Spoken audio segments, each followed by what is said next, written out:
Wednesday episode of the show. Wes Mitchell here, Chris Clark. Didn't have a show on Monday because of President's Day. And, of course, wanted to hop in here and talk to you a bit about Shawn Elliott's reintroductory press conference earlier this week. Maybe if we have time, we'll get into a little bit of recruiting. But we're going to give way probably after about 30, 40 minutes to the guys doing the Hard Foul show. They're actually going to have a special guest, BJ Mack, joining them from South Carolina men's basketball. I think they're going to hop on about 2:45. I think Mack's hopping on about 3 o'clock, schedule pending. So we'll give way to them. That will be a separate stream. If you're listening to this on the podcast platform, that will be a separate podcast episode as well. But timing-wise, if you do the whole live thing on YouTube, you'll just be able to go back out to YouTube/Gamecock Central, and the other show will be on there as well. All right, let's get down to it. Again, we're going to break down the reintroductory press conference for Shawn Elliott. But first, going to tell you about a couple sponsors. Then we're going to tell you about a couple other sponsors later on the show. As you know, Clint Hammond, our OG, he's the presenting sponsor. MovementMortgage.com, 803-771-6933. If you're not in the market to buy a home, there's nothing for you to see here. Unless you just want to call Clint and talk about Gamecock sports, he'll probably do that for you. He would. He would. However, if you've been thinking about buying a home, been thinking about moving in any way, shape, or form, if you just have questions, call Clint right now, 803-771-6933. Market conditions still kind of up and down, kind of all over the place. Clint will walk you through everything, help you out, and let you know what you can afford. Also, if Clint is the OG, then our newest sponsor, Chris, is our friends at Factor. And for those who don't know, I know a lot of people maybe already tried Factor. Maybe you haven't. Factor is offering up meal kits. And Chris, and they're going to deliver it straight to your door. You're going to take it out of the box. You're going to throw it in the microwave or the oven for people who don't like to cook, or people who are on, maybe you just don't have time in life, which is a lot of this these days. They have got you covered. Chris and I have been sampling so far. Chris, why don't you tell them a little bit more about Factor? Yeah, man, delicious, ready-to-eat meals, and it makes eating better a lot easier, right? Pre-prepared, chef-crafted, dietitian-approved meals. They're delivered right to your doors. The cool thing is they've got like 35 different options a week to choose from. If you say, hey, I'd like to lose some weight, let me go keto. Let me go calorie smart. If you're a vegan, if you like stuff that's packed with veggies, you can do that. They have nutrition add-ons as well, over 55 of them. Wes, as you said, nothing wrong with the meal kits, right? Those are cool. But these come prepackaged, pre-made. They're ready to go. So 2 minutes, 2.5 minutes, pop them in the microwave. If you rather use the oven, you can go that way too. You might say, hey, it's too expensive. Factor's actually done the math for you. They're actually less expensive than takeout, and every meal is dietitian approved to be both nutritious and delicious. 6 meals per week, up to 18 meals per week, and then you can pause or reschedule those deliveries at any time. Wes, I had a really good chicken taco bowl the other day. What were you working with yesterday? You had some Factor lunch, right? Yeah, we got different ones, so we're We going to have to did. compare notes. I had, it was like chicken thighs in some like mushroom sauce, cauliflower rice, which frankly I was hesitant on, but ended up being, it almost had like a creaminess to it, kind of. So There you go. in some ways, it was actually better than regular rice because of the sauce that was on it. Had some green beans. I'm 50-50 on green beans, but obviously I need my greens, so that was good. And then today, I'm just gonna do them for lunch every day, man. I had chicken with like a creamy, like a sun-dried tomato sauce, and then some zucchini noodles on the side. So keeping me in check as far as the healthiness, but also the sauces are what makes it, man. Very, like, almost surprisingly, like, tasted really, really good. Like, you know, sometimes health foods can be iffy. This is like healthy enough, but also has flavor. Yeah, lots of flavor packed with it. And you can actually get a special deal for y'all that are listening. Go to factormeals.com/Gamecocks50. use the code Gamecocks50. That'll get you 50% off. That's code Gamecocks50 at factormeals.com/Gamecocks50. That'll get you 50% off a box, which is an awesome deal. Check that out. I think you'll enjoy it. Wes and I have been enjoying it so far. Yeah, go check out Factor and appreciate them for being a new sponsor of our show. You'll hear us tell you about them a little bit more at later dates. I'm excited about Factor. And I tell you what, man, Shawn Elliott is excited to return to the University of South Carolina, as he said several times. And, you know, we've already talked about kind of the lead into this, what it means, and sort of the big picture stuff. But we did get to hear from Elliott yesterday. We got to hear from Beamer kind of briefly yesterday as well. And, you know, I would say not a ton to kind of chew on there, but there were little things from the press conference that we can take away. We did get the question, shout out intern Joe, and we may play a couple of clips because once again, shout out Joe. I think he's got a couple of Elliott clips here in our queue, but Joe asked Shawn Elliott the question, what does run game coordinator mean in this sense? And you know, I think Elliott didn't want to overstep, frankly. That's maybe, especially for a veteran coach, that's maybe a little bit more of a question for your head coach. And, you know, let me just let Coach Beamer answer that one. I think that's not what he said, but that's kind of how I took it. But then later on, in another question, he did give us, Chris, I thought, a little glimpse of what that might look like, or just even just the day-to-day of having a guy in your tight ends room that has coached an entire program, that has been a co-offensive coordinator, that has been an actual tight ends coach earlier in his career, but as we know, kind of made his career coaching the offensive line. And even, Chris, you go back, pretty sure Shawn played defensive line back in the day. So he's got a super diverse background in the areas that he has coached. By the way, how annoying would Shawn Elliott have been to play against if he were not? Can you imagine the scrappiness and the intensity? Oh my gosh. We got to go dig up some old Shawn Elliott clips. But yeah, it was a great question by Joe. And I think the way he answered it initially, Wes, was, hey, I've been here a couple days.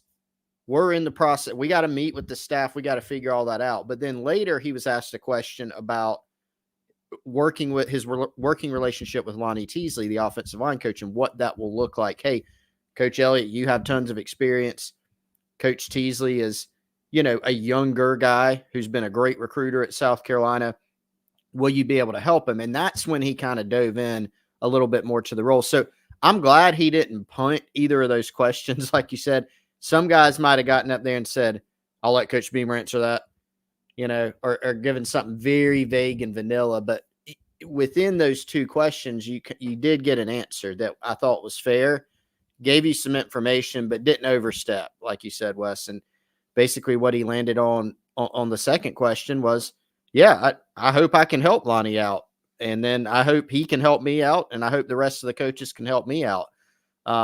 A collaborative effort. And I think something he also hit at that we've been talking a lot about, Wes, is there's a lot of experience in that room. There's a lot of guys with different backgrounds. So we'll have to kind of wait and see how all that takes shape. We know from our sit down with Shane Beamer, Wes, this is about the time of the year where the coaches are sitting down saying, hey, what do we have? What are we going to be as a team? That's not fully fleshed out yet here on February 21st. And so I think we'll learn more. I think we'll hear more. What is undoubted is that Shawn Elliott will be able to have an impact beyond just coaching those several guys in his tight end room. I think he's going to bring some knowledge to that offensive staff room that, you know, can be used on game day. For sure. And I think, like you said, that they would have been tweaking the offense in general. Now, add in the fact you're going to have a new quarterback at the helm, and that to me means they're going to be tweaking it even more. Like one of the first things Dow Loggins has said when he arrived was, hey, we're going to build this around the quarterback. We're going to make this quarterback friendly. That's what he told Spencer Rattler when he was recruiting him to stay at South Carolina for another year. That was the message from Spencer all last year, talking about sort of this partnership that he has. I even go back to remember when Lenora Sellers first got offered by South Carolina, and then Loggins was coming in shortly after that.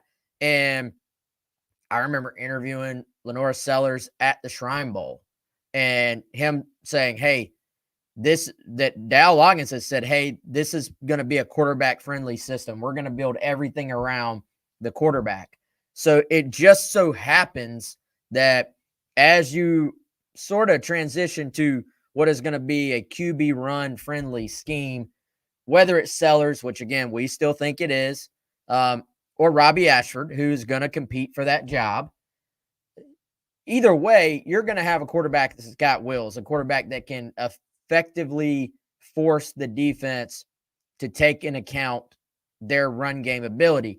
And so that was going to be part of it anyway. But now you bring in someone in Shawn Elliott, and we'll get the specifics. What exactly does run game coordinator mean? Well, I'm sure we'll hear more from Shane Beamer in the coming weeks and months about what that means to him. Chris, we'll probably hear some things about what that has meant for the program.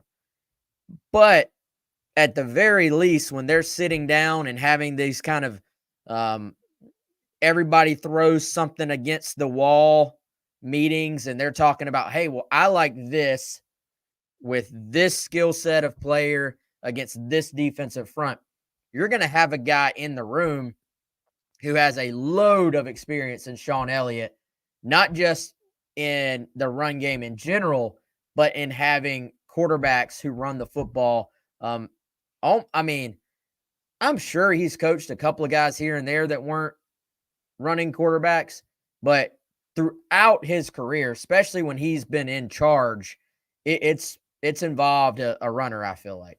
He's had him at South Carolina. I mean, even going back to the time at App, they certainly had some guys, Wes. And then, I mean, most recent example, Georgia State, right? Darren Granger, not the same player as Lenora Sellers in style, but some similarities, right? I mean, I think I brought it up on the game the other day. Hopefully I'm remembering my stat correctly.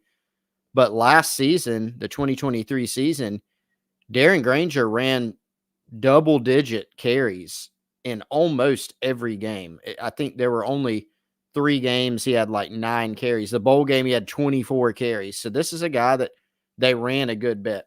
Remember back to Shawn Elliott when he first got on Steve Spurrier's staff. Remember he texted Spurrier during the Pizza Bowl, I can help this team. And he did, right? I mean, those teams from 2010 on, they had a lot of talent. That surely helped. You had Connor Shaw. You had Marcus Lattimore carrying the ball for you most of the time. But he brought in some concepts, zone read game, right? Some run game concepts that really, really helped kind of revitalize the run game, bring some newer concepts in. And so I think that's an area where he's going to be able to do that too, especially with, as you said, Wes, the mobile quarterback in Lenora Sellers, in Ashford. We know Dow Loggins, who's going to be actually calling the plays for the Gamecocks.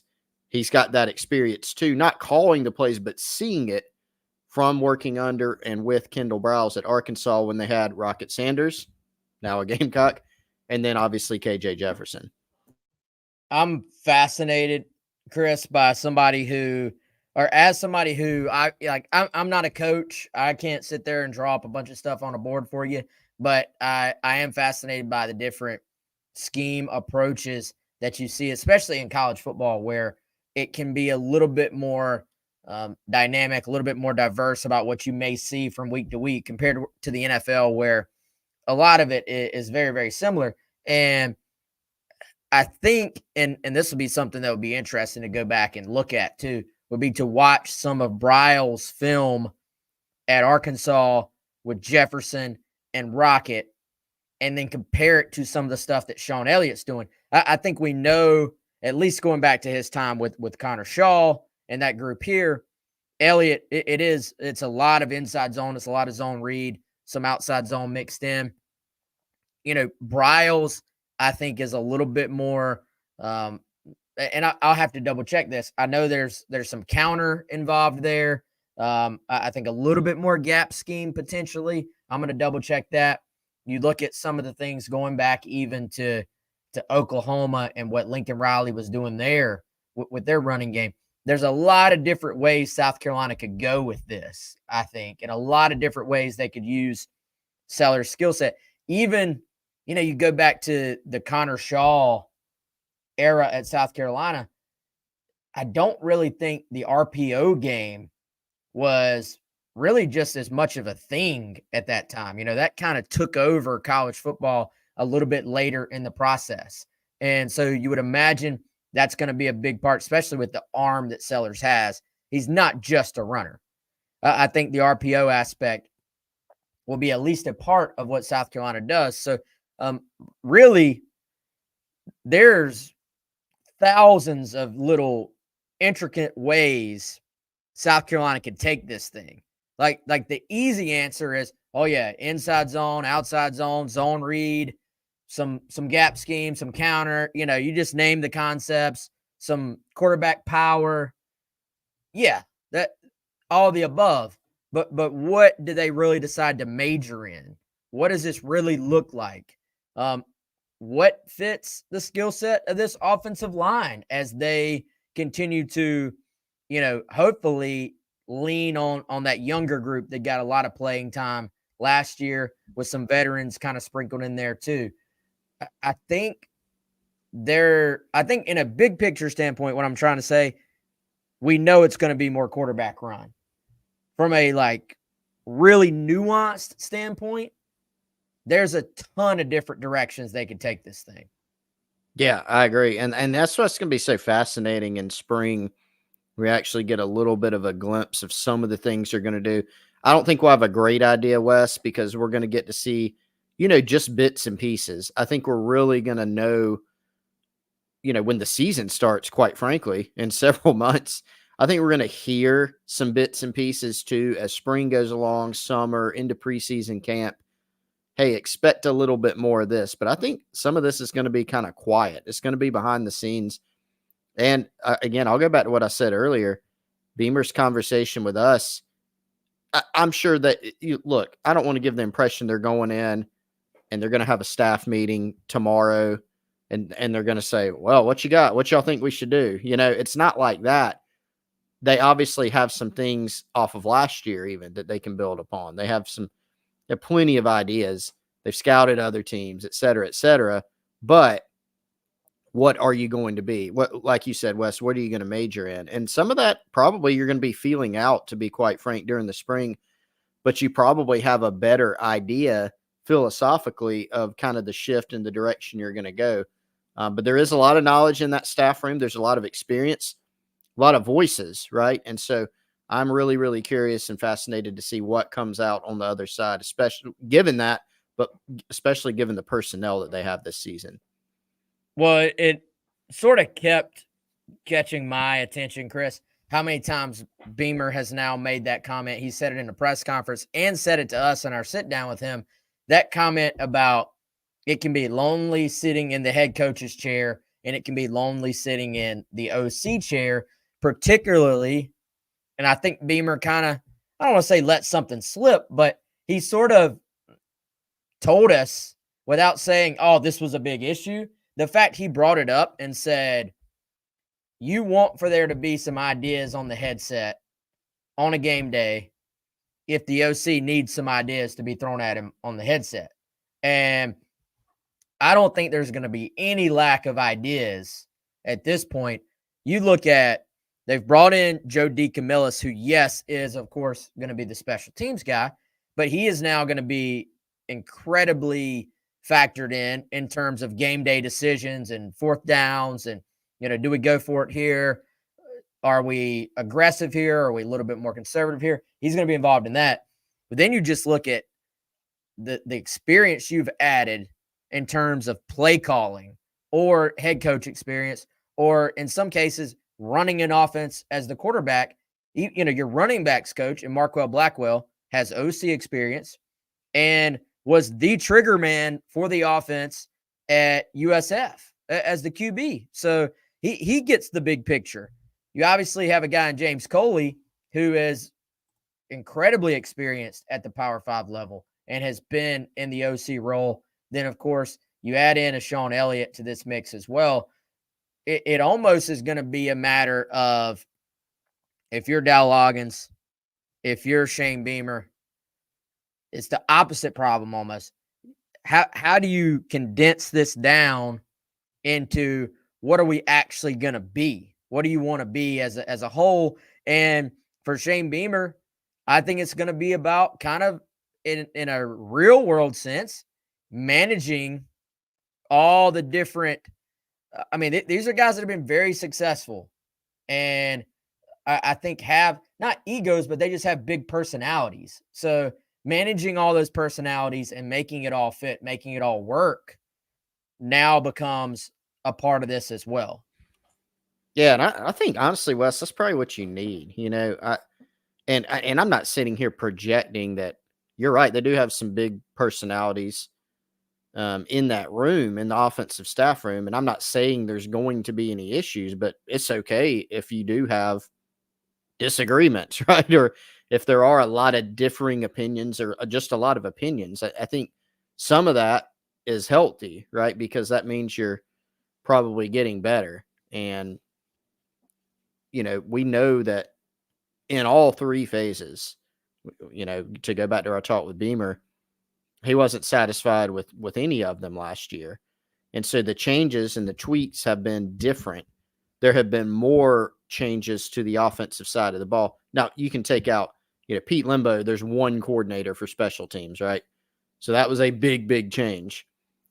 You feel good about Joe DeCamillis coming in, given his track record. But just as far as the actual moving parts and changes, there's more offensive coaches. There are more offensive staff changes. And so with that comes some questions. On paper, it looks like Shane Beamer has done pretty well. But it's still fair to ask questions about what they're going to be and how all this is going to work. I think that's totally fair. But when you look at some of the changes he's made, when you look at the personnel, right, particularly like at the running back position and what you have at quarterback, are there still questions on offense? Yeah, there's plenty of them. But you can kind of draw the line between, okay, here's some reasons that things could be better in 2024. And I think that's what people are banking on. Yeah, I made this point on the radio, Chris. I don't know if we've talked about it here on the pod. Something else I want to get to just briefly is the fact of what this means to Shawn Elliott to be back at South Carolina. Again, it's his story has been well documented. Camden native, grew up a South Carolina fan. Like you said earlier, had the gumption to text Steve Spurrier of all people and be like, hey, man, I can help you. I can fix this. And we saw that obviously play out for other reasons as well. But Shawn Elliott, a big part of South Carolina's run through the greatest stretch in school history on the football side. And I think we'll try to – it's a different situation now. It's completely different. What he's being asked to do will be different. But there is some carryover there as well.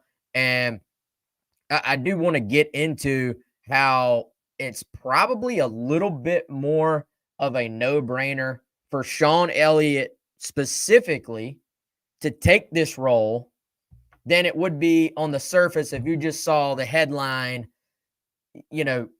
group of 5 head coach takes tight end's job. If you just saw that headline in general, yeah, you might be like, I'm missing something here. And you would be. But I think you add the context, and it's quite a bit different. So, like I said, let's lean on intern Joe here a little bit and take advantage. We've actually got Shawn Elliott talking about the opportunity here.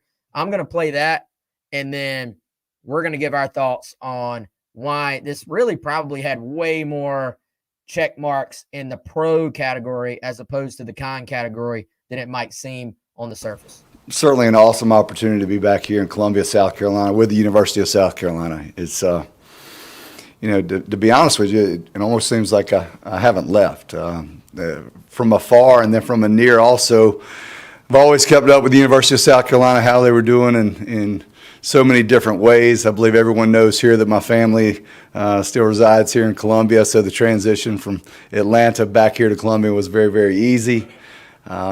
When this position became available, I targeted. I mean, I reached out and wanted them to know that this was something that I wanted to do for many reasons, but ultimately, I think for my family, the most important people in my life live here in the state of South Carolina in the Columbia area. My parents are still in Camden, and it was just a move that I wanted to pursue, and very fortunate that I had the opportunity to be back. I'm looking forward to making an impact here on the University of South Carolina, their players, their coaches, everyone involved. I know I have the passion, and I'm here to inspire and motivate and do everything I can to put this program right where it needs to be, and that's at the top of the SEC in the country. And ultimately, that's what my goal is. As I was looking and coming back here, I started, thinking, about really personal goals, to be honest with you, and it really doesn't have a whole lot to do with football. I said, man, if I can coach at the University of South Carolina, and I've got my son, he's a high school football player at AC Flora. I said, if for whatever reason he can develop into a college football player and have the ability to come and play for the University of South Carolina, and my daughter, she's a competitive cheerleader at AC Flora and does a phenomenal job. She's won multiple state championships. I said, but one day, if I could be coaching on that sideline, potentially coaching my son at the University of South Carolina, and my daughter cheering on that sideline, I said that's a dream come true. And I have no idea if that's the case, but honestly, that would be something for me as a person and a family man and a dad, and just unbelievable experience. But love the opportunity to be here. Can't wait to get started. Been started a couple days now, and looking forward to many more days ahead. That, of course, Shawn Elliott talking earlier this week about his return to the University of South Carolina. And Chris, he went into it some there, of course, and just the ability to be closer to his family obviously played a huge part in this. Like he said, his daughter and his son over at AC Flora. And after driving the 3.5 hours back and forth at times to go to middle school football games, and now to be able to drive 7 minutes here and then 7 minutes there, heading to the ops building.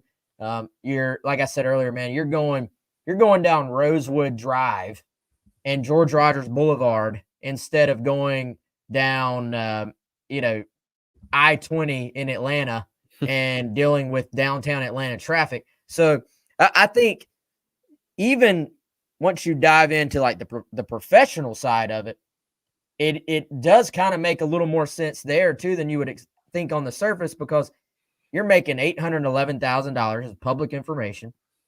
Not to get too deep into it, but you're making $811,000. You're coming back home to make $750,000. You don't have to put all the miles on your truck. You don't have to drive back and forth all the time. You don't have to worry about NIL and transfer portal, except for your room, your guys, instead of 85 guys. And other than just the pride and the probably long time goal of being the head coach, this is my team, I make all the decisions.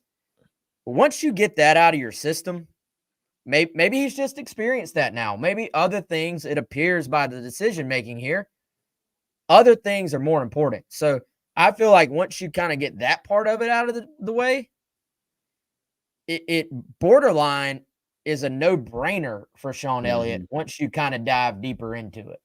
Yeah, I agree with you. And I don't think it's this isn't one where you can go on social media and say, look, this is what it is in college football nowadays. There are some examples of those, right? Because coaches have been more outspoken now and some of the challenges that are faced. But that's another thing we talked to Beamer about, Wes, and I'm actually going to work on a piece on that soon. He's like, are there problems? Yeah, I am still blessed to get to do what I do. Shawn Elliott, when he was a head coach at Georgia State, I think felt the same way. But this is a different deal than a head coach going to be an OC at another school or leaving college football to go to the NFL. This is a very specific set of circumstances with a guy who grew up loving this school, has coached here before, and family still literally lives here. It's a totally different situation. And when you put all those things together, if you have less of an outside view of it, it makes all the sense in the world, I think. Yeah, no doubt. And, I think this is right where he wants to be. Every coach in a press conference setting is going to say something to the extent of there's nowhere else I'd rather be. With Shawn Elliott, you can guarantee that's absolutely the case here. I mean, this is a guy, I think, if he wasn't an assistant coach at South Carolina and was just maybe retiring from football, there's a decent chance you would see him tailgating at Gamecock Park for some games. I think like this guy just absolutely loves the program, loves it here, loves the school. And instead he's going to get to put all that energy and effort into helping make them better, which I do think just from a pure football standpoint, he absolutely would do that. By the way, Chris, I'm looking forward to everybody reading those comments from Shane Beamer because they got, at least in my head, a little bit overshadowed by some of the other stuff we got. But the more I thought about it, those were kind of important as well. And I don't want to misquote him because I'm not looking straight at it. But basically, Beamer told us, didn't he say he even was thinking about it when he had the guys over at his house, Chris, Yeah. and just was spending time with the boys, basically spending time with his team, how fortunate he still feels, even with all the other stuff in college athletics, to be in that role. And I thought, I don't know if you saw this yet, Chris. Have you seen Kenny Dillingham's quotes from Arizona State today? Yeah. By the way, I kind of like this guy, man. He's got some fire to him. He said, I literally spent 9 years of my life doing anything to become a coffee boy. So don't give me that, oh, it's hard to be a coach right now. Yeah, it's hard. Then quit. Dillingham throwing down the gauntlet on any other coach that wants to just complain about everything else. And, hey, yeah, there's a lot going on, but you are still pretty fortunate to be in this business. And I think Beamer, and people will see that from his quotes, Beamer, a guy who fully understands it's not a right to be an SEC head coach. Like, it is something to be thankful for and grateful for. And you're fortunate to be in those positions, regardless of who you are, if you're coaching at the major college football level. Yeah, no doubt. And I think, still paraphrasing here, Wes, but just, hey, it helps me, that instance of guys being over at his house, it helps you remember, why you're in college athletics as opposed to, the NFL. Why you want to stay a head coach. The pay's great, right? SEC head coach, but impacting young men is something that he particularly pointed out. And so, and I was curious to hear about that. Hey, what will he say about it? I didn't expect Shane Beamer to say, even if he was thinking this, yeah, I'm thinking about hanging it up. I didn't think he was going to say that, but what would he say? And I walked away from the conversation very much thinking, okay, this isn't a guy that's just completely fed up with college football and the way things are going. He still seems, very happy with where he's at, while hoping that some things, in the game adjust eventually. Yeah, I think they're going to have to adjust, but we'll see. That's a discussion for another day. Let's see. I want to hit a little bit of recruiting. We're kind of running out of time here. And we also got to get to a couple of other of our sponsors. Chris, it's tax time, man. And I know you were feeling very comfortable with your tax situation, thanks to our friends at Liberty Tax. Yeah, my guy, Larry Slaughter, shout out to him. 803-462-5576 is how you can get into contact as well. He spent a lot of his time meeting with my wife and meeting with me together to figure out our tax situation. No taxiety here in the Clark household. We got it all figured out, all squared away. Yeah, maybe you do have to pay the government some money. Maybe you don't. Maybe they pay you some money back. But regardless, you need to know where you stand, and you need to have a great plan, whether you're a business owner, whether you're an individual, married, filing solo, whatever it may be. Larry's got tons of experience, super helpful, super knowledgeable guy. So hit him up and his team at Liberty Tax at 803-462-5576. Also, if you are looking to maybe diversify the wealth streams that are coming in for when you later have to do your taxes, you can also call our friend Andy at My Perfect Franchise. That is myperfectfranchise.net, 404-973-9901. shoot him an email, andy@myperfectfranchise.net. You may be saying, Wes, why am I calling Andy? What does he do? Well, here's what Andy is all about. He is all about helping you pursue the American dream, whether that is diversifying your wealth, whether that is building your wealth in the first place. If you're wanting to leave your current job or you're just wanting to start a side hustle, he can help you with that because he is a franchise consultant. That means he helps people find franchises that fit their skill sets, financial requirements, time to commit, and other factors. The best part about it, other than being able to bring in more money for yourself and build that wealth, is that Andy's services for you are 100% free. He is here to help you in any questions you may have about franchising and business ownership. Again, call Andy today, 404-973-9901. Back to a couple of recruiting things on the football end before we turn it over to Hard Foul for basketball. Chris, I've been a little bit, I don't want to say surprised, but a little bit struck by how many guys are setting their summer official visits already. It's February, and these guys are locking in OVs already. Yeah, man. What, about 9, 10, 11 guys that have already locked in official visits with the Gamecocks at multiple positions too. So we've seen offensive line, receiver, defensive positions, right? Several guys and some pretty big names. And I think more to come, right? Because they're sitting here February 21st. Got guys on, I think, about 3 different weekends. That last weekend in May 31st, it leads into June.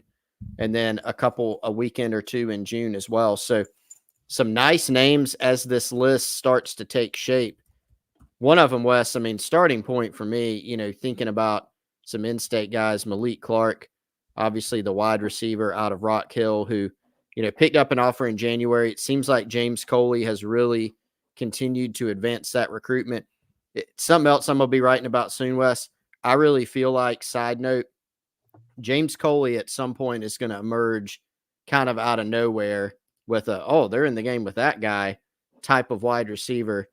That's something I've kind of been monitoring as of late. But Malik Clark's a guy that's going to be visiting in the month of June. Several others as that list continues to take shape, though. Yeah, let's Travis, our buddy Travis Edwards here, called me out. He said I never answered his question. Is May 31st or June 7th going to be more important? I mean, at this point, Travis is basically telling me I can't say both. Well, we don't know who all is going to be here yet. They got to set we got to see what the final list looks like at this point. But even June 21st, you already kind of have a head start there in that you have Zayden Walker, a 5-star, already locked in for that weekend as well. Looking through, good, great. You've got, I tell you, Chris, a guy I feel like South Carolina is just quietly in the game with and maybe needs to be talked about a little bit more. Jared Smith, high 4-star edge guy. We've seen him in camp. Absolute stud. He's the type of, he's right up there in, I would say, in the Dylan Stewart type conversation as an edge rusher. And he's coming in on that second weekend, June 7th. Right now, as it stands here, just to give Travis an answer because he's a loyal supporter, I'd maybe say May 31st. We added Shamari Earls to the expected visitors list yesterday for that. He's a 4-star corner. I think Gamecocks are quietly in pretty good shape with him. And I think it's actually kind of an important class for them to add a top corner or 2. So maybe May 31st, but I think it's also to be determined. Yeah, I agree. I think you could kind of split hairs between those. And as you said, important point, not filled out, not finished. We've seen even over the last 2-3 days, Wes, names continuing to be added. I mean, you added a name to the list today as a 4-star visitor to the offensive line visitor list. So I think this will continue to be built out, and we'll see. They're all going to be important, right? So I'll go more generic since you answered this question. I think all these are going to be important because each of these weekends there's going to be some really talented guys on campus. No doubt. We'll keep adding to these lists. I may put out another article maybe today or tomorrow, just listing them all, because it can start to get kind of difficult to remember all the guys and sort of have a feel for who is coming in each week. There are a couple of other guys I could see added to this list maybe within the next 24 hours, a couple of guys that I think they are on the verge of having visits locked in with. And so I tell you what, though, Chris, there's some big boy recruiting competition for a lot of these guys that have already locked in. So, and even Malik Clark, who you talked about, Coley making a big push there. I've heard locally, don't forget about North Carolina there. UNC heavily involved with Malik Clark. They're pushing as well. They've got an OV locked in for him too. So none of these guys are going to be easy gets. There's going to be competition for all of them. And then there's also several other in-state prospects that I think South Carolina's in pretty good shape with. You look at DeAnthony Addison at Sumter, Shed Surratt from Gaffney, AJ Brand from right here locally in Irmo. I'm sure those guys will take OVs to South Carolina, and I think Carolina in pretty good shape with all three of those guys. But all right, y'all, we're out of time. Again, we're going to turn it over. The Hard Fouls guys, they're taking over. It's going to be a basketball edition of the show. They're going to be joined by BJ Mack. So again, if you're watching on the YouTube stream or if you're on the podcast version, it'll be a separate episode, separate show. But just for everybody who wants to watch live, we're going to give way. We're going to end it a little bit early and give way to those guys. They'll be on momentarily right at 2:45 again if you're here with us live. So, all right, appreciate all of you for joining. Appreciate all of our sponsors, as always. For Chris Clark, I'm Wes Mitchell. We'll see y'all soon.